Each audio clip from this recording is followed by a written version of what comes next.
Hello everyone, this is Venom, and we are back with another Monster Hunter Wilds video. Now I'm here going over the Monster Hunter Wilds showcase. I'd actually recorded this video the day of, shortly after it came out. I had a reaction to it. Unfortunately, when I was done editing, I realized that I could not hear myself over the video audio. So unfortunately, I'm redoing it. It's a couple days afterwards, but I've had some time to think about and write down some. I wrote down some notes from a few videos I've seen here recently, and I went ahead and wrote down some notes from this video too. So we're gonna go over and we're gonna talk about the showcase. We're gonna go over the demo that's gonna be coming out next week, and I'm gonna go over something I'm gonna be doing on the channel for the lead up to Wild. So let's go ahead and start the showcase here.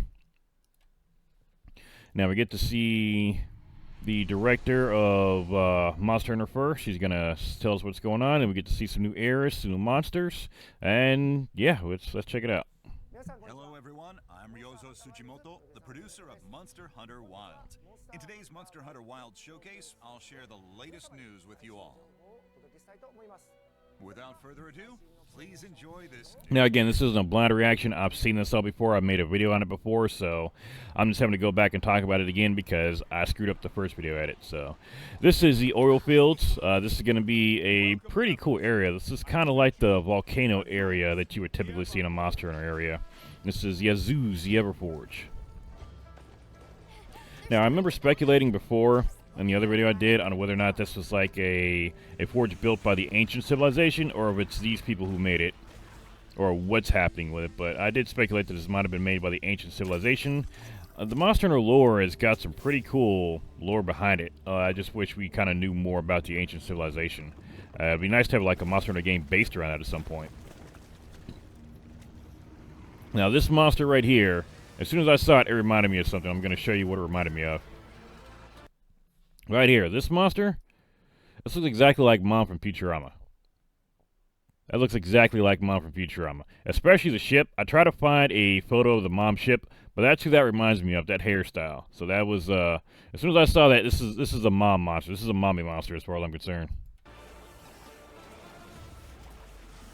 Now it looks just like an oily mosquito. You can see the oil fields here. I'm sure they're going to be able to be lit on fire. Ooh, okay, and here's the second monster, the fire monkey. I mean, it looks like it's just a Rajang, just fire. And here it is covering itself with magma, or lava. And then we get to see part of the story here. It looks like they're going to light up the forge, and something's going to go horribly, horribly wrong.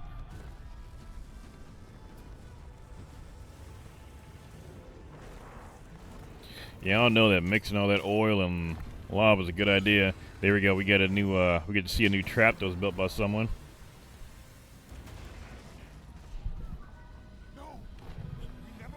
Yep, there we go. Something's gone wrong. Now I can speculate a lot about what the story is going to be just from some of these lines here. Like maybe this forge lights it on its own, and they were trying to do it manually, and something went wrong. But yeah, I'm not too worried about the story for Monster Hunter. I'll let that be a surprise. The monsters are stuff I want to know about. And this, I don't remember what the monster was, but there is an elder monster. It was like a tentacle creature. I remember it was covered in bones. I wasn't playing much in that generation, but this reminds me of that creature here. This is another Kraken tentacle monster. This is a lot smaller, obviously. But, yeah, essentially a fire squid, a fire slug. The Black Flame. Now, we don't find out this creature's name, but this looks like it's either a... I don't think it's an elder. I think it's just the apex of the area. I think this would be too soon to see what the actual elder is going to be. There we go. It's called the Oil Well Basin. That's a sacred we're riding on.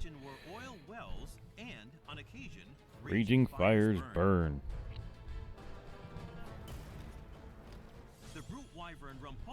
Rumpumpolo, that's what it's called. I mean, I can't see this and not think Mom from Futurama.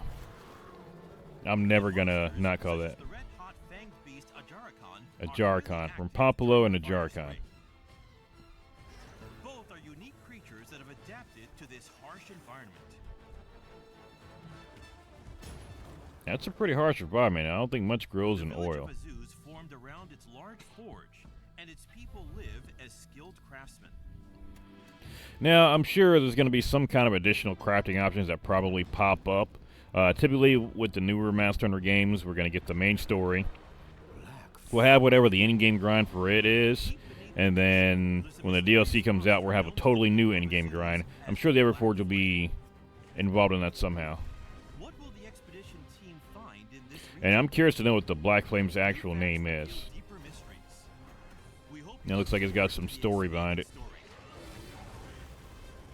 Now, this could be the actual in-game Elder monster, or it could be, you know, like I said, in Apex. It could be something we fight for a bit and chase it off, or like we kind of do Nergigante in World, or again, we could just slay it right then and there. We have a special announcement for all you hunters out there who are eager to play. Yep, and here it is. This is the beta that we're going to get to play next week. Open beta test. It will be available on PlayStation 5. It's going to be available and everything. I'm not going to go through the rest of the video because it's just stuff that we're already going to see. But here is the beta test, and there's actually two parts to it. Here we go. So for PlayStation 5 owners, they actually get to... PlayStation Plus exclusive, they get 3 additional days, looks like. Theirs will start on the 28th and go to October 30th. So they get some additional playtime versus the rest of us. But for everybody else, our playtime is going to start from the 31st of October and go to November 3rd. PT GMT is November 1st to November 4th. Basically next week. We get to play next weekend. Now, I remember when World came out, I think, if I remember correctly, I don't remember if it was when World came out or it was when Iceborne came out, but I think these dates ended up extending a bit.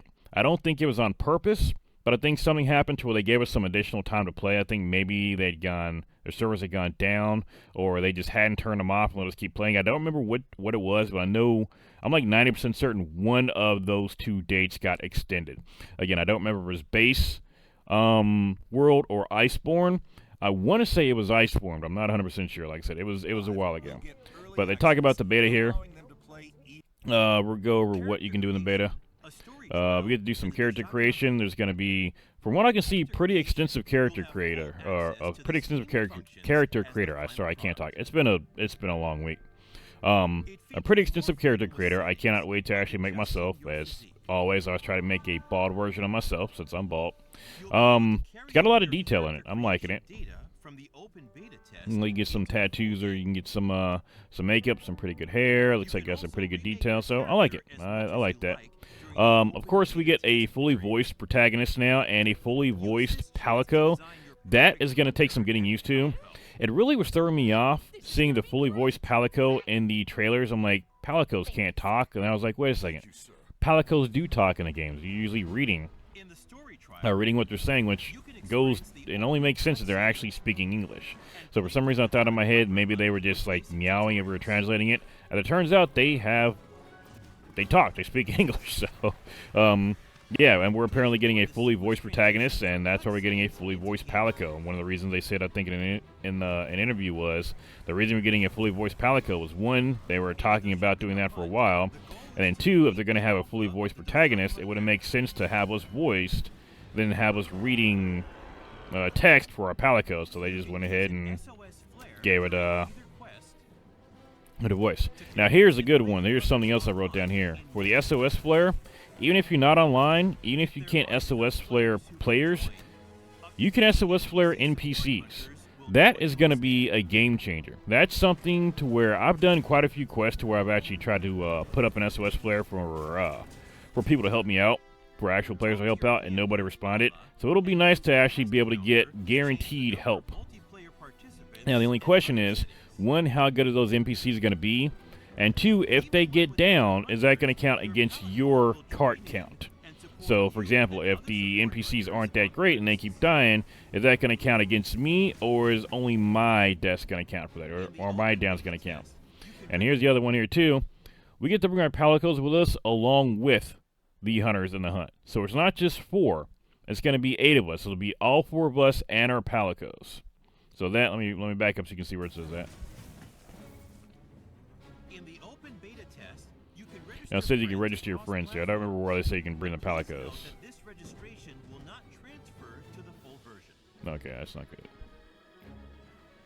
Although the scope will be limited, we hope you enjoy the ecological experience. I have to find the video, but from what I remember, it sounds as though we're going to be able to bring our Palicos with us, even if we've got a full team with us. So, yeah, that's going to be even more powerful. Now, I may have misheard that. But I'm pretty sure it did say we get to do that. And here's the other thing, too. For doing the beta, I highly suggest doing it if you want to get this. When we did the Iceborne and the, I don't think it was the Iceborne, I think it was a Monster Hunter World beta. When we did that, when we completed certain encounters, basically completing each thing would give us more items. The items we got, I think we might have gotten some layered armor, but for the most part, it was a bunch of crap that really didn't do anything for us. It's not like we got any charms or anything. They gave us like some potions and mega potions and stuff. It's stuff you would have within like an hour playing.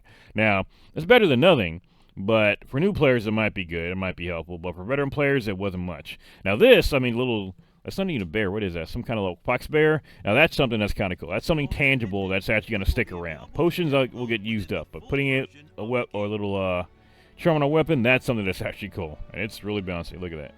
Those are jiggle physics right there. Okay, so it looks like we can decorate our sacreds, too. Now, I'm sure we can probably change what the sacreds look like mount-wise, but it looks like we can decorate them, too. Okay, now, here's the part where I stopped the video last time. There's going to be a bunch of different versions of the game, special editions, and so on. I don't show that bullshit on my channel. I don't like it when games do special editions, or when they do, like, pre-order bonuses and stuff like that. Now, I have pre-ordered games before. I've gotten special editions. I mean, in the back here, you can see I've got some special edition stuff. Not much. I haven't finished decorating here, but, I mean, you can see my Hive Ghost back here. I got that as a pre-order for Destiny 2. I mean, I've got that bad boy right there, so, I mean, I have pre-order stuff before. I've got a few other things, too, but that's just the lightest one I can do. But for the most part, I would rather buy stuff like that separate. And again, certain games I have broken down and bought, pre-order stuff or collector's editions for.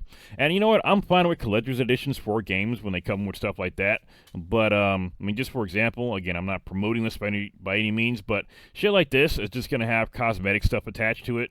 It might come with, like, some free items as far as, like, potions and crap, but for the most part, it's just going to be a bunch of cosmetic bullshit and cosmetic DLCs. I don't like that kind of stuff, so.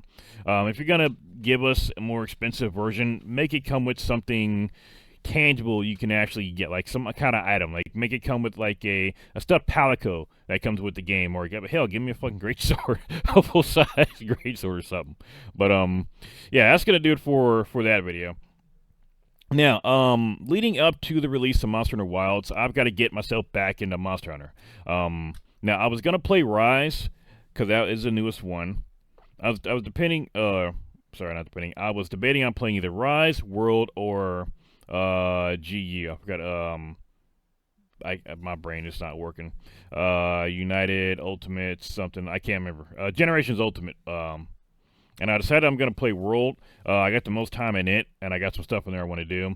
I was going to play Rise, however, I don't know what's going on with the online gameplay of Rise, but when I was trying to connect earlier to online, I couldn't find any hunts.